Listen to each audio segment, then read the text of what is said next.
Out. So welcome everyone to this session of the Community Builders in International Development Community, in which we are so happy to host Anamaria Dorgo, who was one of the founders of the L&D Shakers community, to speak with us today about community decentralization, especially. Of course, she's going to give you she's going to give us some background about what the community is, how it is structured, and she's also going to share two key moments for the community growth. But I am particularly interested in how they were able to build a decentralized community. As I understand, it started around 2019, and now it has evolved to, a huge group with more than 7,000 followers, members on LinkedIn, but also with so many different initiatives and events. I actually met Anamaria because of one podcast that she hosts with Sophie August. It's called Mapping Ties. I'll share the link in the chat with you in a bit. Because yes, she'll talk about herself, but she is from the learning and development field. But of course, she learned a lot about communities of practice with L&D Shakers and I believe other initiatives. And together with Sophie, they started this podcast, which is just wonderful. They interviewed many community managers from the most diverse types of organizations. And to me, that have been doing COPs in a long while in the international development sector, it was like a treasure trove because many of the people that they interview are from the private sector. So to me, it was an opportunity to take a peek into what happened in communities in this more private sector environments. Many of the things are similar. Some of the things were different, but there was this fresh air of different even words that were used and the technologies used, which was really inspiring to me. So that's how we met, and then we invited to have a check-in, and I always wanted to have her here to present to all of us, and then she accepted. So thank you very much, Anamaria. And as she, just was ready to start presentation, I would like to do a quick check-in in the chat itself, just to take a pause and understand. I would like you to share in the chat in a scale of 1 to 5, how familiar are you with decentralized communities of practices? On a scale of 1 to 5, how familiar do you think you are with decentralized COPs?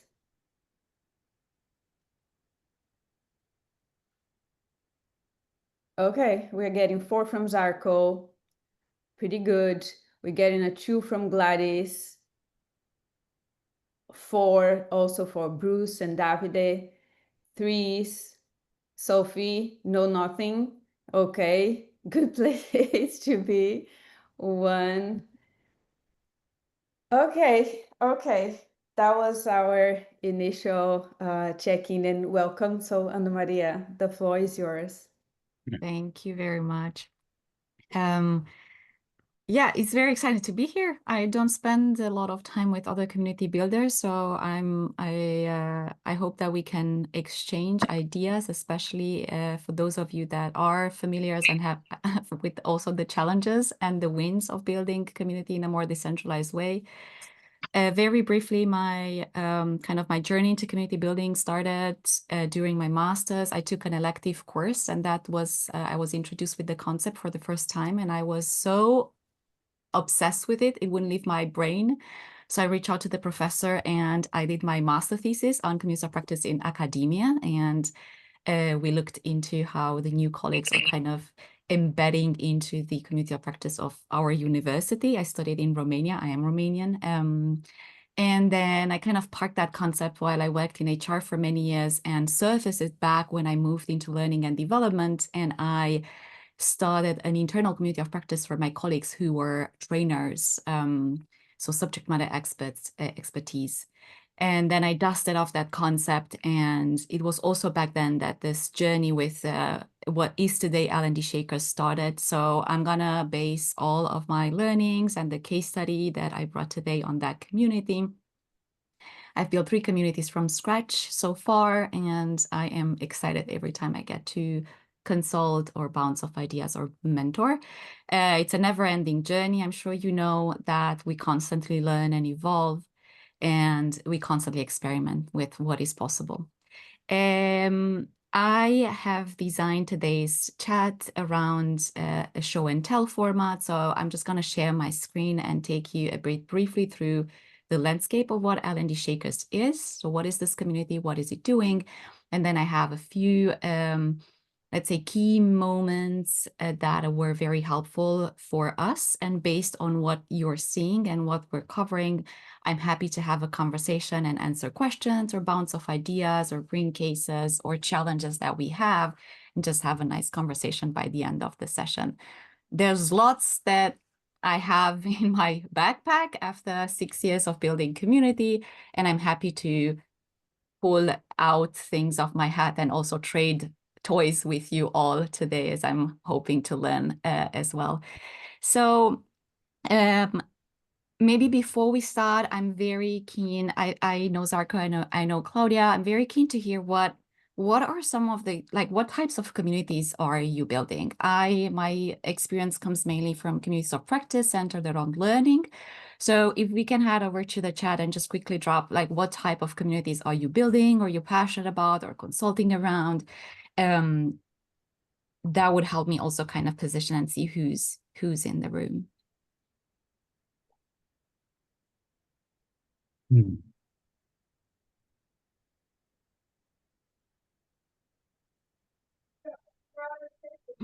Silence.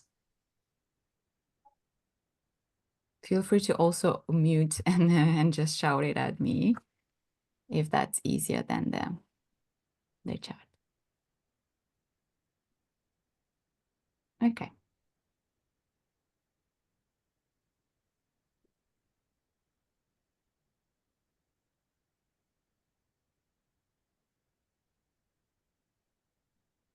All right. Well, keep them coming. Thank you very much. Yeah, I expected this to be very diverse and have, like, you're all obviously are wearing a different lens than what I am wearing. So I'm very keen to hear how these concepts or our experience lands, and if you think that it would be transferable, yes, no, into your context. Fab. Okay.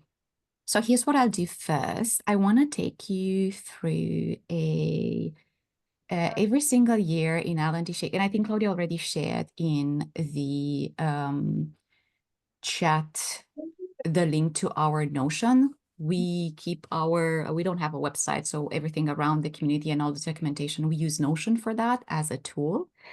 And I want to give you, before I start telling you about the history, I want to give you a general overview of where the community is at the moment.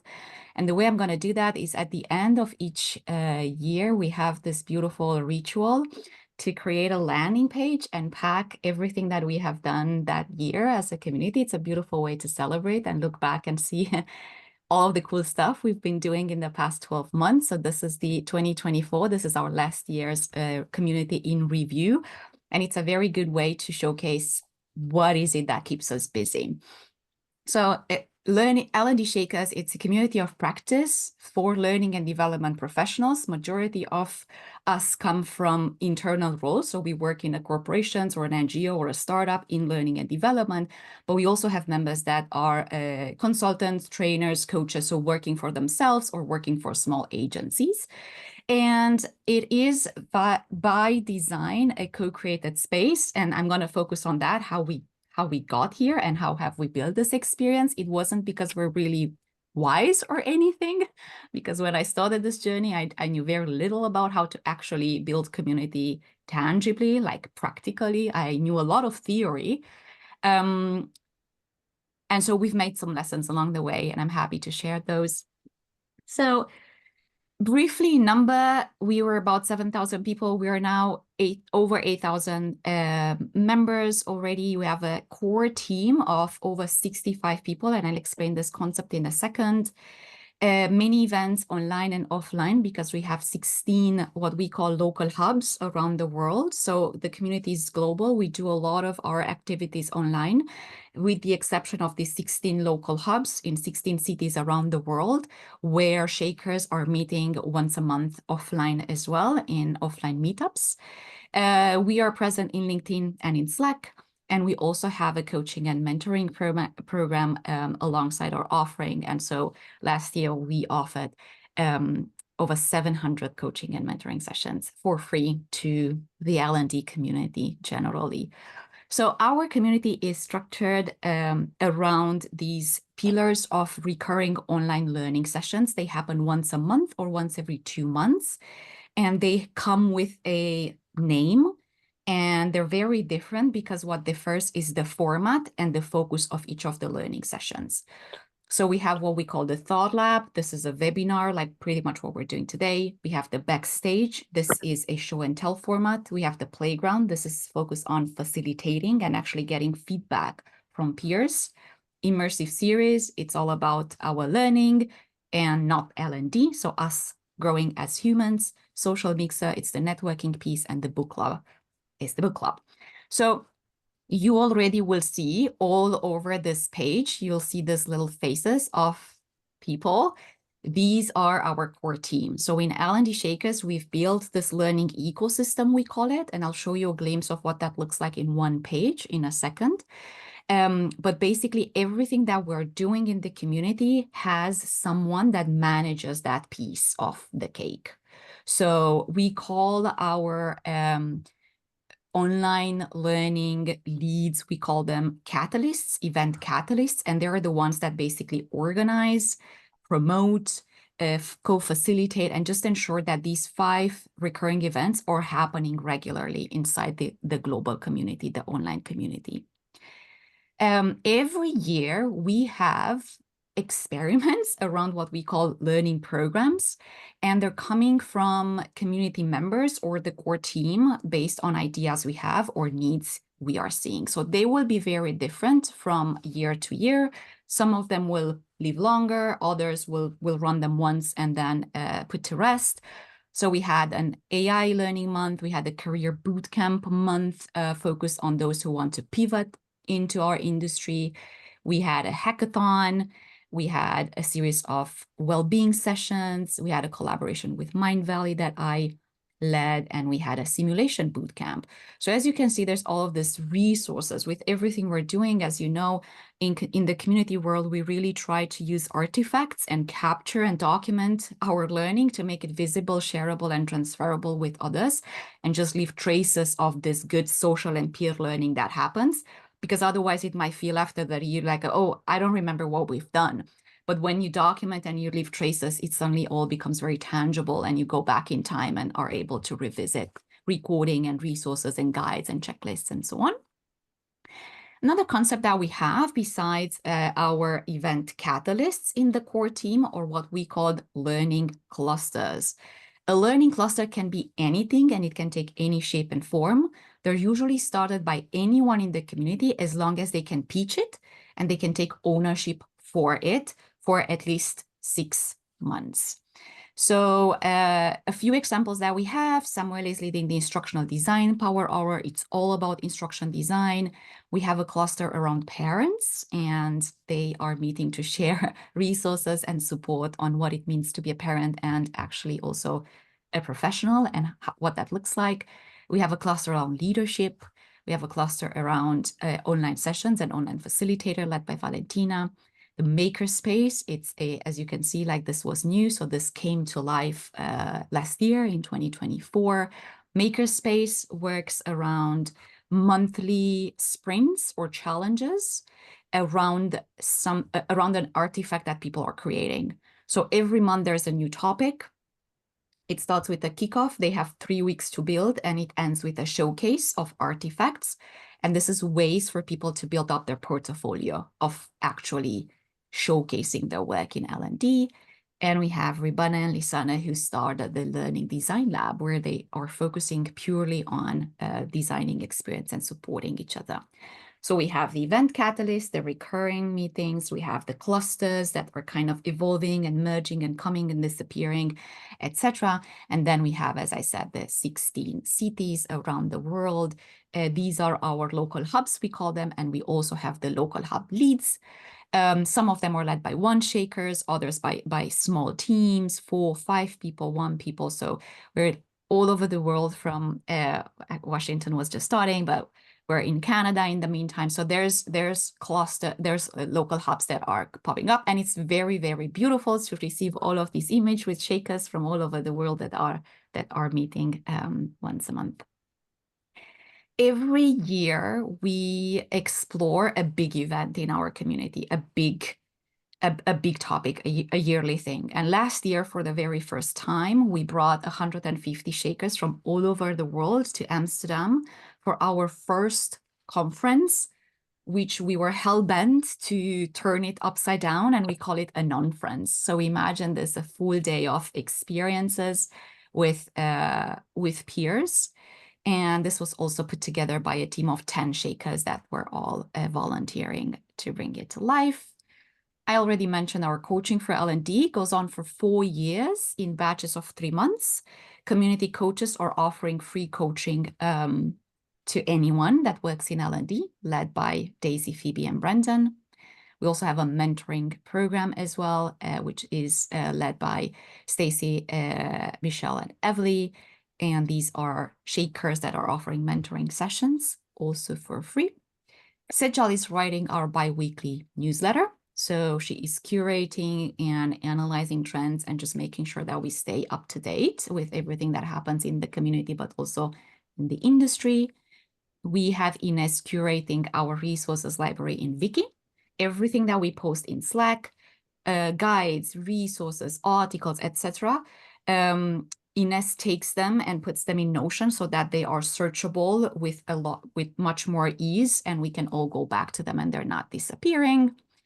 And finally, we have our podcast that is hosted by Joost.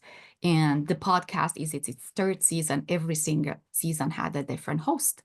And the marketplace is a project that we're sunsetting. It's simply a database of learning providers. We're constantly looking for providers and consultants. So that's what the marketplace is doing. So this was it. This was our 2024, and I'll move to my other slides in a second and take you back. You obviously see a beautiful snapshot of how the community looks like after 5 years of building. This might seem like a lot. It looks a lot to me. I mean, every day I'm in awe of what L&D Shakers is doing. And remember, these are 65 people that are owning these projects. And this is us not even counting the coaches and the mentors and the speakers in the events and all that. So these are just the core team roles, the doers, the people that enable learning to happen. And so how did we got here? And let me bring you to this slide. And by the way, if there's anything you hear that I'm saying that kind of sparks an idea, please put those in the chat so that we can surface them in a second when I'm done. And then we have some time for questions and debate. So it might look quite, as I said, what we just saw, we're looking at many years of building together collectively as a community, and it's a lot. But if I go back to over 5 years ago, it was me in my new role as Learning and Development Manager, and I was the only L&D person in my organization. And I was reporting to the retail director, and I think I was 6 months in my role that in one of our growth conversation, he told me, Anamaria, I see that you're very creative and you're doing a lot of things and you're moving really fast. I'm just worried about your development because I can't take that task. I don't know what you're doing. I blindly trust you to do your work, but I'm just worried of where are you gonna get the feedback you need and the inspiration you need to keep on growing. And then he said, I encourage you strongly to go outside and find that. So he was a big advocate of own your own growth and go out there and have coffee chats with people and meet people. And I think that was the first spark that I needed to have this idea. And I went on and I looked, is there like, where are other learning and development managers in Amsterdam meeting? I couldn't find that place. And so basically what I did is I went to LinkedIn and I put in L&D manager Amsterdam, and a list of thousands of people came down. And I went down that list one by one and I looked at their profile and I picked the people with the most impressive profiles, the people that I definitely knew were smarter than me, people that were working in the coolest companies. And I send them this message. So this is a screenshot of the exact message I sent in 2019. As you can see, August 27, 2019. Dear Monique, this is Monique. You can see her in green on the slide. She was the first shaker, the first person that came back and said, oh my God, where have you been? Let's do this. This is a great idea.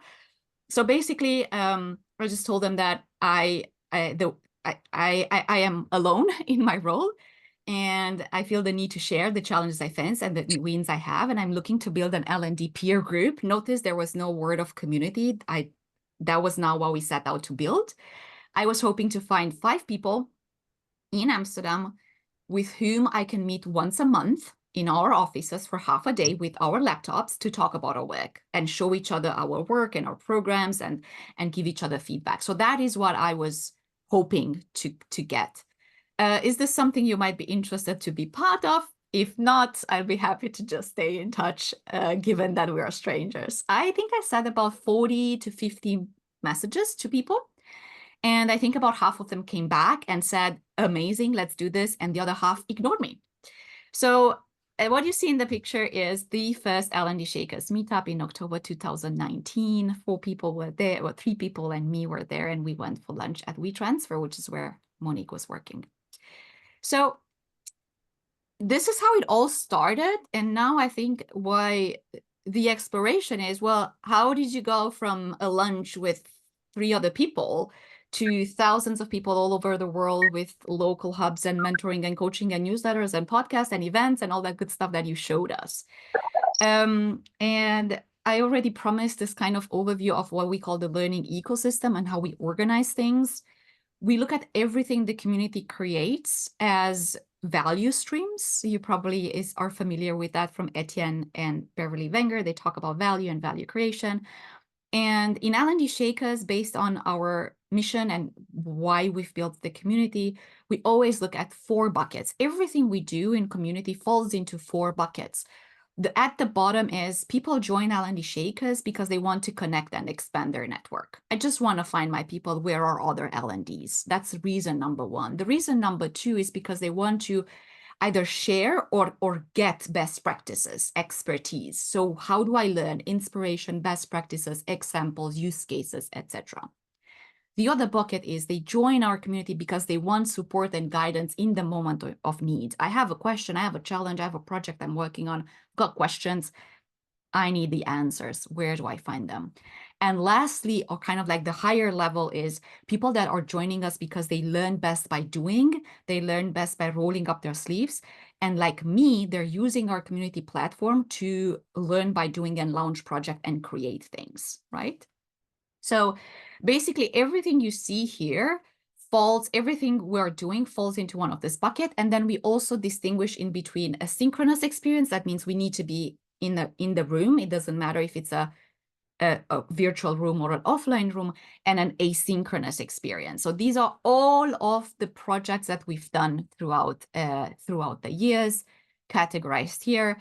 And we also note, this is also where we went and we noticed gaps. For example, when we started the coaching and the mentoring program, is because we couldn't see any type of one-to-one support that was synchronous experience beside our forums and the wiki, right? So then we went on and kept on designing and adding things to our ecosystem. So how did we do that?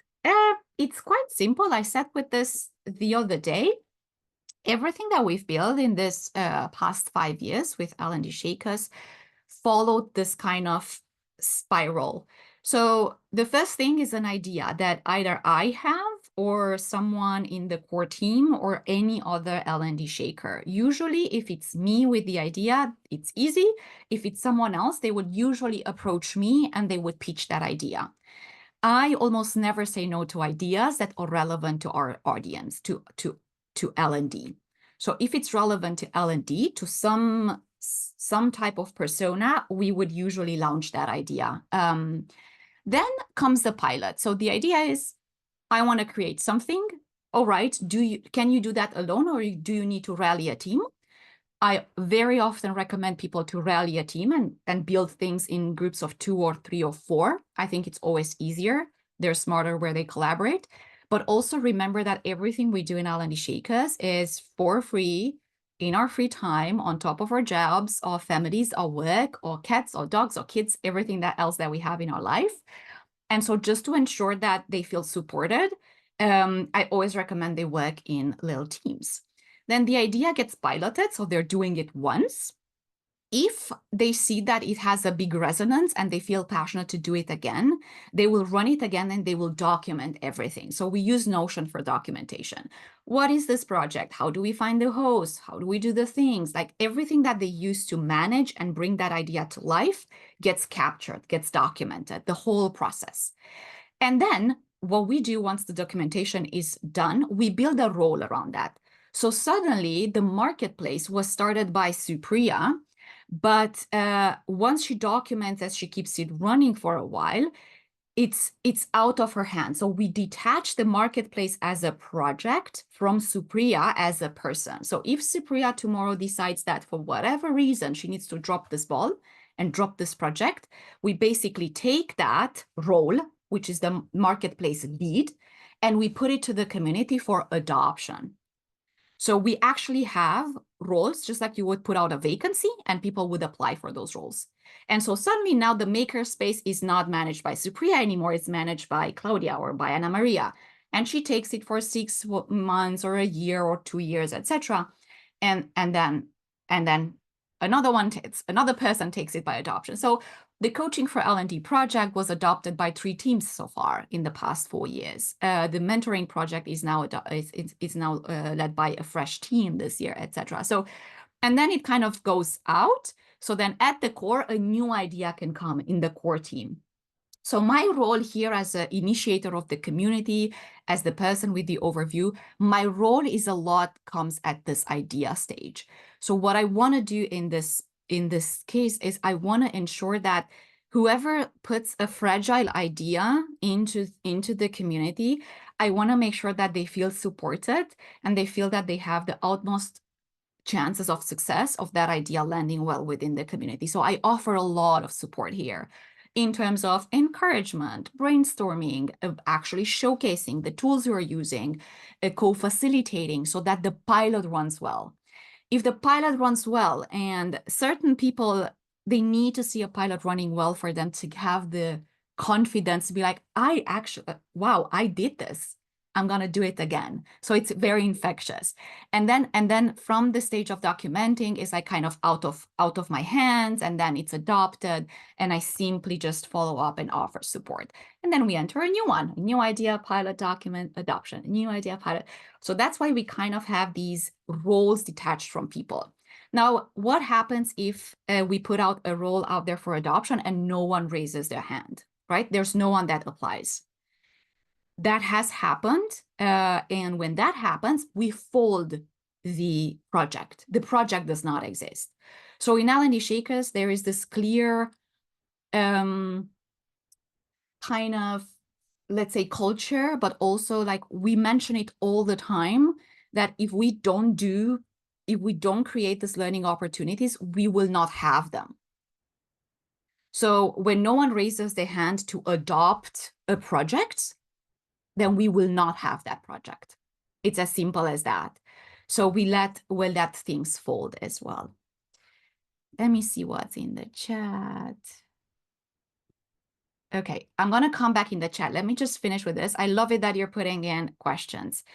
Okay, so to continue further, because maybe some of your questions might be answered, how we might create an idea engine as well. So this is also kind of something that I keep on thinking. And the way we do that is we are very explicit in the welcome message, in our documentation, in Notion, all over the place. We are really explicit of the type of the fact that anyone can launch an idea, anyone can create an idea and can start it. All right. So here is where I'm coming back to. How did we, like, what were some of the pivotal moments from Anamaria sending a bunch of LinkedIn messages and having a lunch with someone up to this beautiful core team and learning ecosystem and everything we've built? There were two, let's say, pivotal moments or things that happened that have led to this. The first thing was the first ever community co-creation, because we really didn't know what we were doing. So this was prompted by COVID and the fact that suddenly, well, we were meeting offline in Amsterdam, and suddenly we couldn't meet offline because we were in COVID. And I think very briefly after that, in the first 3-4 months, it became clear that we're not gonna go back to the office. And this is also when we piloted, or we played with this idea of the format of a playground. So this was the very first playground event, which we were test facilitation methods, like virtual facilitation. That was a major pain point back then. Not a lot of people knew how to use Zoom, Miro boards, and all kind of this polls and engagement. So we were very new at that. So we actually, me and Monique, we launched this playground and we said, hey, we're gonna get together in Zoom, and we're gonna test this thing called liberating structures, which are facilitation aids to kind of design participatory online sessions. So the purpose was to test the liberating structures. But then we said, we're gonna take actually, and everything we apply is gonna be applied to our community. So that's when we stumbled on the purpose to action, purpose to practice, I think it's called, the last liberating structure. And we basically have run 3 different workshops, and we took everyone in the community was invited to attend, and we took that through what is our goal, what is L&D Shakers, what do we stand for, who is in, who is out, what are our rules of engagement, what can we create together, and also how do we decentralize? And this question, how do we decentralize, was absolute critical. So by the end of this workshop, we were left with a big Miro board with a lot of sticky notes of things people wanted or imagined this community to be. Let's do conferences, and let's do unconferences, and let's meet, and let's have online and offline. So people, let's just say that we didn't have a lack of ideas. People were really excited and to just put a lot of things. And I remember sitting in this session and thinking, well, how am I gonna, who's gonna do all of this? This is fun, but I'm going to work 8 hours a day, so how are we gonna do that? And then the purpose to practice has actually one of those questions, how do we take this, how do we decentralize? And I remember asking, there were 10 minutes, we had 10 minutes in the session, and I remember I said, hey guys, I have a question. Who here would like to be part of the so-called core team so that we can make a plan and work on the strategy to bring all of these ideas to life? I just put it to the room. 7 people raised their hands. Anyone who was in the call was invited. 7 people raised their hands, and that was the very first core team of L&D Shakers. So that's kind of how we started to build the online events, and I'm going to take over the playground, and you're going to take over the thought lab, and you're going to take over the social, and so on. So this is kind of how we started this concept of there is an event, and there's an owner, and they called catalysts, and so on. And all the time we went back to the community and just reported back everything that was happening in this meetings. We were reporting it back to the community. So that was the very first thing. Happy to answer any questions with regards to this in a second. This is what the Miro board looked like back then. You can tell that we weren't as good at designing pretty things. But basically, this is how we went through the purpose to practice framework together. And then the other thing that really boosted the fact that we were serious about co-design and co-creation and distribution and have different people owning different parts of the pie at the same time was the launch of the so-called co-created projects. So coaching was the first project to launch in 2021, and then mentoring launched last year, at the beginning of last year, 2024. This is like what we call the wall of love. These are mentees that give anonymous feedback to their mentor in Padlet, just to capture kind of the impact of this project. So us launching these free, impactful, needed, relevant, useful project it just contributed to people just raising their hands and being very inspired to become a coach or become a mentor or lead a project, and also coming up with fresh ideas of stuff we can do. Other thing we've done in 2021 and 2022, we had what we called unconventional L&D. So this was an unconference online for 150 participants each time. As you can tell, our Miro board game was going stronger here. Like we were a bit more advanced. And this is a typical format. So the format of an unconference or open space technology. In Germany, they're called bar camps. These are conferences that don't have a predefined agenda, and actually the participants, what they do at the beginning of the experience, they pitch topics and they create the agenda together, and then they split out into breakouts. So we did all of that.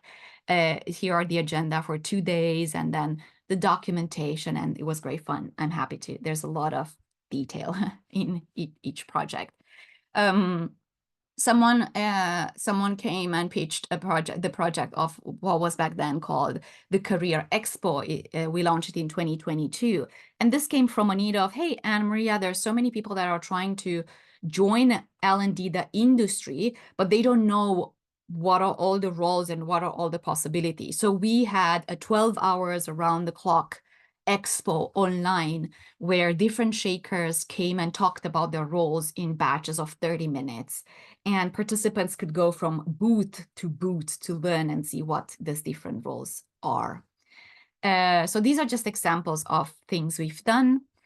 L&D strategy blueprint. This was a massive 1-year-long project that Alexandra Ranke launched, and it came as a result of a post she put in the community. So she went to the LinkedIn in L&D Shakers and she said, hey guys, I'm working on my L&D strategy for next year. I don't know where to start. Is anyone else working on this? And that post exploded. So many comments, so many people were like, me too, this is hard. I don't know where to start, etc. So Alexandra, I saw that and I reached out to her and I said, hey, would you be open to rally a team and actually, as you build your strategy, document everything and just create a blueprint for how we should build strategies? Because we're gonna have this challenge every single year. We build a strategy every year in L&D. So she put together a group of, I think we're 20 people, 20 contributors, you can see them here. And then she managed that whole project. And this is the artifact of that. It's open. And then lastly, and this is the last piece, and then I'm coming back to the question. Last year, we had the Ideas in Motion that you already saw. These are all the folks that traveled from Australia and from the States and from all over Europe, and they came to spend the time with a day with the Shakers to just have fun and learn from one another. And I think that's it. I'm going to stop sharing and come back to you and to the chat. And we still have about 18 minutes, 17 minutes to just bounce off ideas. This is amazing, Anamaria. Yeah, there are some questions here. Yeah, I can say mine, and maybe Davide can also come in. To me, a burning question is, and it's related to what David was saying. He's asking if there's funding in the community, and I'll let him explain a little bit better. And to me, the burning question is, I mean, of course, we also get volunteers. We also get people in the core team, very well-intentioned, super creative. But the problem is time. We just like you said, I mean, we have so many other things happening, and all the projects that you showed are complex, beautiful, super creative, and I'm sure that a lot of work goes into creating each one of those. So what I'm wondering is, I mean, what's in it for them, for the catalysts? How do you get people to, yeah, they come in and they get the job, they volunteer to do that, but to actually follow through? And yeah, so that was the first one. Yes. Yeah. So also linked to Davide, no, there is no funding, there is no payment. We rarely work with sponsors. Sometimes if the local hubs have collaborations with sponsors, is for specific events at time where the sponsor pays for pizza or for drinks where they meet offline in a room.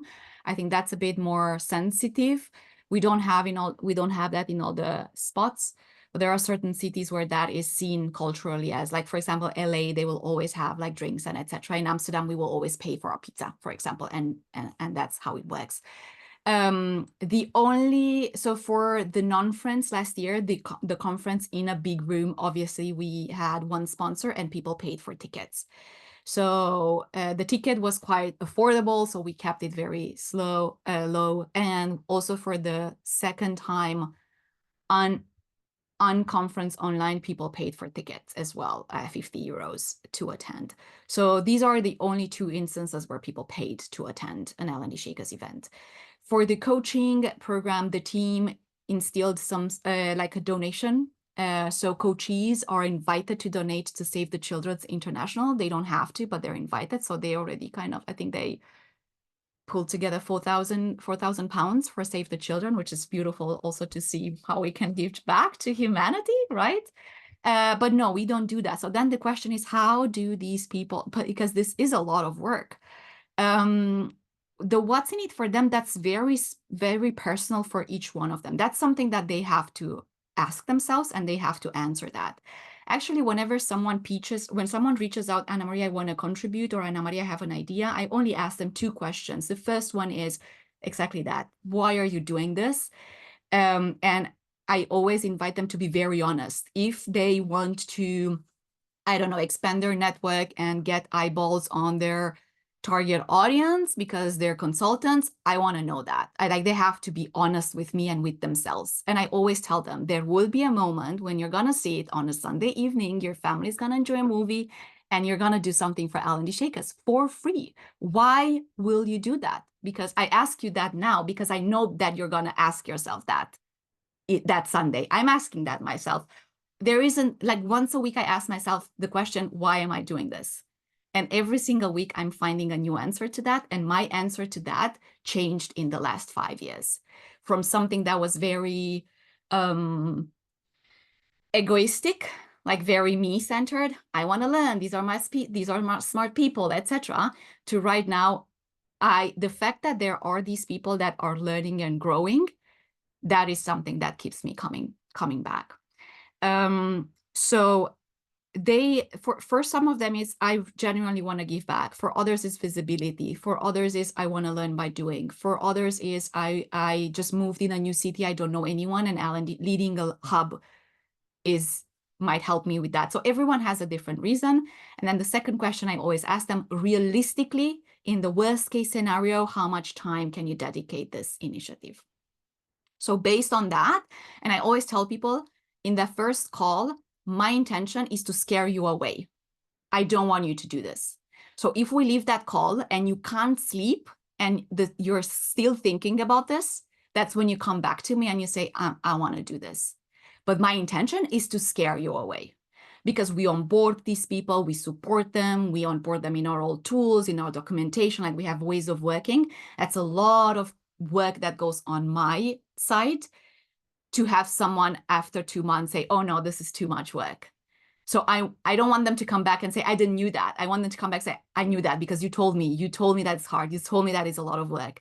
And they keep on doing this. Why do they do this? Because I think because you see the impact. People get messages, like people come back to you. And if you've coached, there's so much goodness that comes back your way in terms of I'm actually helping people. I'm helping peers. People talk about the community and the projects, and it feels like it has meaning. So we all find meaning in this beyond the money. And that's what they get. Yeah, I don't know if that answers the question, but it does, for sure it does. I'll let Davide or Sophie, either one of you, because I see you on screen. But if you are not on screen and you want to jump in, please do. Yes. So we use my Zoom. I pay for Zoom because that's my tool. So we use my Zoom. I pay for Notion as my tool. L&D Shakers uses it. So basically, all of the tools L&D Shakers uses, I pay for them from my pocket because I use them too. 7,000 members. Who are they? Where are they from? All over the world. Three traits. They all work in some shape and form. They're practitioners in learning and development within organizations, outside of organizations. The only kind of criteria to be part of the community is when you sit at your desk every single day, you need to do L&D. Like that's what you have to do. Training, coaching. You need to be managing other people's behaviors, right? And growth and mindset and so on in any shape or form. And then, as I said, I think majority of them, 80%, are actually working within organizations in L&D functions, all sorts, instructional design, leadership development, some VPs of talent, everything everything on that bandwidth, but also people that are working for themselves as consultants in that. And because we are called L&D Shakers, I think people see the fact that they expect this. It's a different thing. You come, you roll up your sleeves, you do the things, and we're shaking up learning. So they expect some level of creativity or innovation around what's happening in the community. Just simply how we position ourselves, or like the marketing, if you want, around that. Yeah. Should I go? So Davide, if there's anything that you wanna pitch in here. Not really. I had follow-up questions, but you answered all of them. So thank you very much. Cool. Give space to the others. Should I just take this chat like one by one, Claudia, or do people want to just unmute and answer, like ask?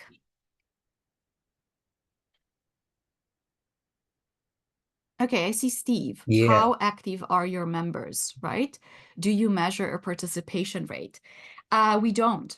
We don't look into that. I'll be fully honest with you. We don't care about that. We care about what we can create. And there's a very specific reason for that. We do look at, are people joining? We almost like, especially when we launch a new initiative, like the Makerspace, for example, was something that was launched last year.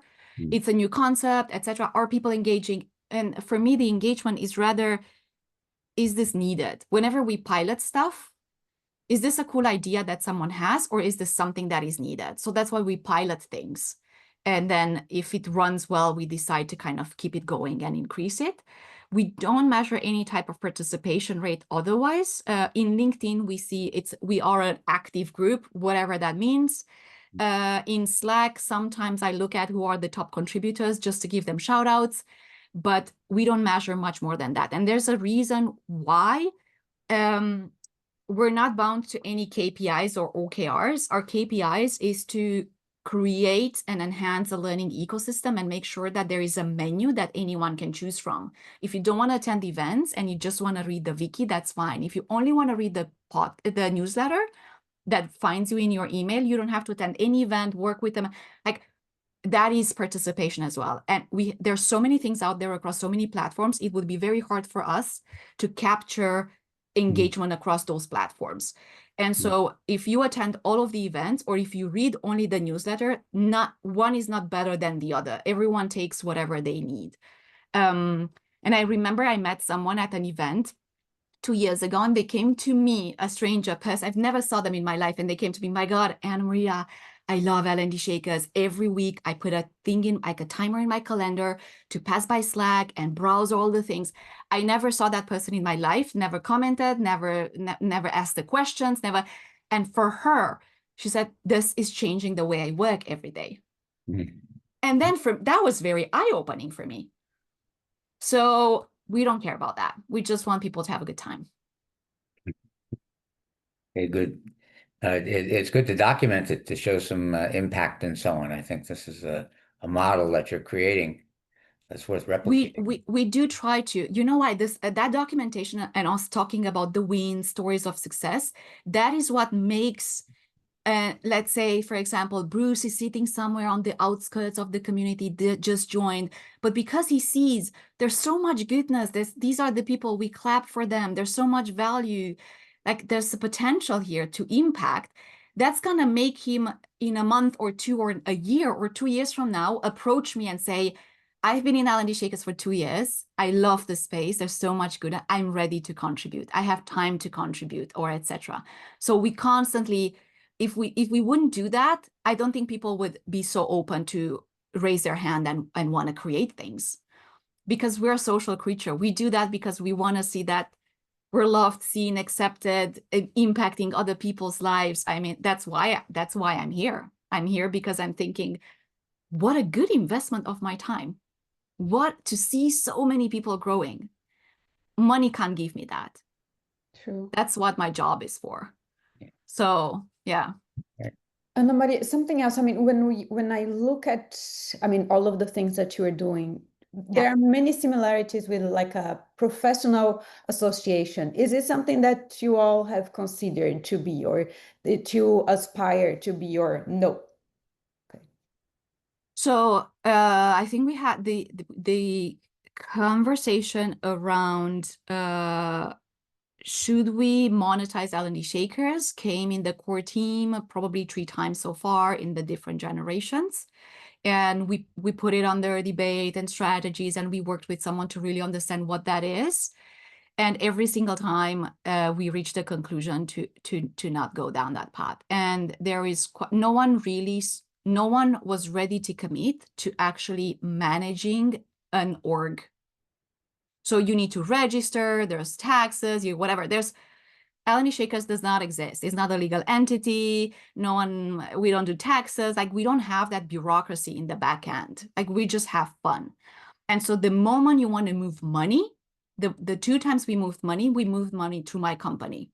The moment you want to move money, you need to register, and someone needs to manage that. And in none of the cases, there was a group of people committed to turn it into a legal entity, or into a business, or into an NGO or foundation or whatever. I think there's someone with a hand up, Zarko. Zarko, yeah. Sure. I think I want to ask something, also building on some of the things in the chat, maybe combining into one. So one is like, what would you consider your role today? Like your role within the community, like what is kind of your, added value? And, given that the core group is 65 plus people, and given that, of course, you have all these initiatives, and then they're kind of owned by a specific person, like I think that part is clear. Like if you have event X and person Y is responsible for event X, I can see how that works. But like in terms of decisions for the community, like the decision for like, do we monetize, the decision for the conference, do we do it, do we not do it, like some of these bigger decisions, who makes those decisions, and how do you make those decisions? And is there I mean, I imagine obviously that you're not like, you don't have like veto power, like whatever people say one thing and you come in and say, oh no, I don't want to do it that way, right?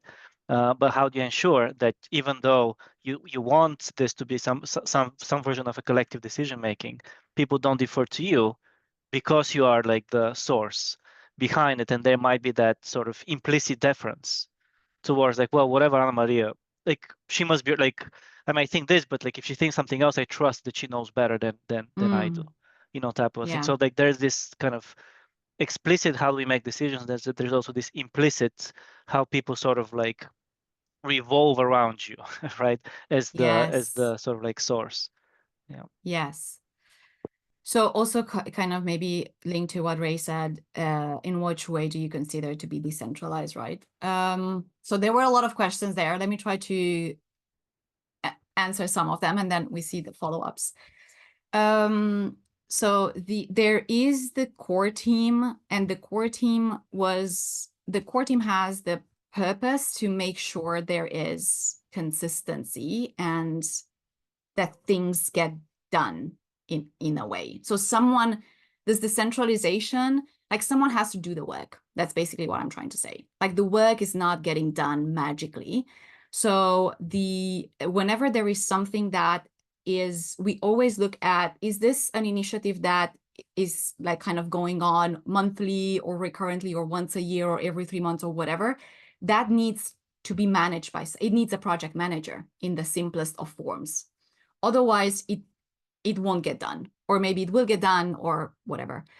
And that's what the core team comes into place. And then other times it's like, is this a one-time initiative? And that's fine. Also, someone needs to do that, but it's fine if that doesn't live on forever. Who takes that decision, whether things are gonna continue or not? It's basically whoever starts the thing.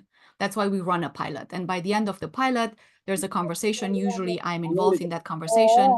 How did it go? What did we learn, etc.? How was it? And what we're doing is, do you want to keep going? Like, do you want to keep this alive? Yes, no. And that's how the decisions are taken. People will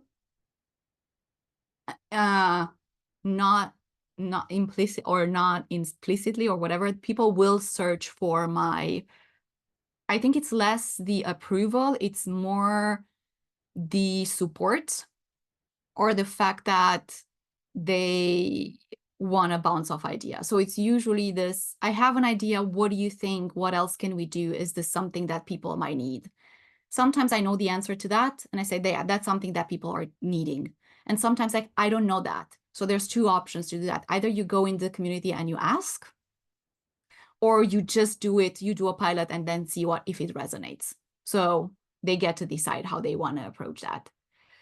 It is centered around me and it is centered around the core team.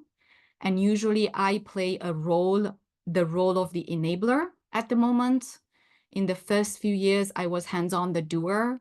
In the third, fourth year, I was the person that launched a lot of projects because that's what I wanted to do. I launched the coaching program. I was involved in the mentoring program because I never done that at work. So for me, L&D Shakers was, I get to build my portfolio. I get to learn by doing. That was my motivation to be there. And now my motivation is to simply be the nudge that whenever someone comes and says, I have an idea, I want to do something, I want to be the person that looks at that in the eye and says, what a fantastic idea. You're going to rock it. Go for it. Let me know. Pull me in when you need help. And sometimes that's all they need. They need someone to look at them and say, what a great idea. Go for it. Run with it. And the way they run with it, that's up to them. Like they pitch, they create the project, etc. And they pull me in when they need support, if that's the case. I don't know if that answered, and also Ray and Zarko, feel free to kind of put in. Thank you so much, Maria. I know that, we are reaching the hour here. It has been wonderful. Of course, to be continued. Feel free to contact Anamaria. I know that she's super busy, but she'll make time to connect and exchange some more. I will I will post the video recording in our YouTube channel, and we'll send a follow-up message to everybody in the community so that we can revisit this. And before we go, I will pass it on to Zarko so that he does the closing. And yeah, building on everything that we heard today, Zarko has an invitation for more volunteers and core group work. Hey, Zarko, this is your chance. Yay. This is funny. Like actually right now I'm like, should we do this, or should we like go and look at that model more closely and then just, change what we had in mind. But yeah, thank you, Anamaria, for this. And even though we had chatted, once like a while back with Claudia, and you shared a bunch. There's so much more nuance and so much more detail, and it's fascinating. I feel like, I personally, we can have like a 4-hour, Q&A too, because like I have so many like little and big questions, just out of personal curiosity in terms of what you've done, including I would actually be curious, but not for right now, but in general, like I'm like, all right, who has looked at your example? Because I'm sure you've talked to a bunch of people and has actually been inspired to kind of create community, like using broadly you know, some of the principles, because like that would also be very interesting to like see the seeds of like what are in other spaces, right? Like that there might be sort of There mini are iterations. examples, and there are Okay. examples, and they've done it even better. It's like and different. So that's really cool to see. In that case, I would just maybe just pitching this, Claudia, right now. Like, let's get some. I would love to get like some of those examples and like have them, you know, visit for a future event, or like even have a combination of like have a few folks and be like, hey, like we were inspired by this community, and here's how 3 people like took it like in 3 different directions using sort of like the initial, I mean, not blueprint, but like idea from you. So that's just me thinking on the spot, and also me not closing, by the way, in case you. All right, so now let me actually close. I'll put in the chat a link to just a quick one pager. You know, this community, the community builders community, is also, you know, volunteer run. Only we're quite a bit more lean and perhaps haven't reached nearly any of that level of you know, of organization and structure and roles and whatnot. You know, so this is our attempt to take, you know, the next step in that direction. We have a core group. The core group is just like, or similar to Anamaria's, you know, that she, you know, talked about. So anyone here present who'd like to step up, you know, you're welcome to do that. Just click on that link, look at the thing, and then send an email. Just as simple as that. Like I don't want to say more. You know, right now, just leave it to exactly. I love actually Anamaria's phrasing of like worst case scenario, how much time would you have? Like I hadn't thought of it that way, but like that just kind of more nuanced framing of just like, oh, do you have time for this? Well, you know, anyways. So that's that from that perspective. So check it out, send us a note, and beyond that, thank you all for coming. Claudia already shared, you know, where this is going to go in terms of recording and a follow-up message, and then stay tuned for the next roundtable, because I think we'll have a roundtable coming up in June. Do we have a date, Claudia? I forget now if it's finalized. No, I'm not sure. Yes. Or anyone from the core team, yeah. Whoever was working, I guess. Okay. Maybe Kate and Esther, I don't think are here. All right. Well, yeah, so stay tuned for a roundtable, community roundtable in June, and then definitely check out the L&D Shakers community and the links that Claudia shared in the beginning, just to, if not for the content, if you're not a kind of organizational development type of a person, but just for inspiration on how to build a community. So with that, thank you all, and thank you so much have for a great the day invitation and for the great Bye, questions. everyone. Yeah. See you around. Bye. Take care. Thank you. Bye-bye. bye, Bye, Bye, bye. everyone.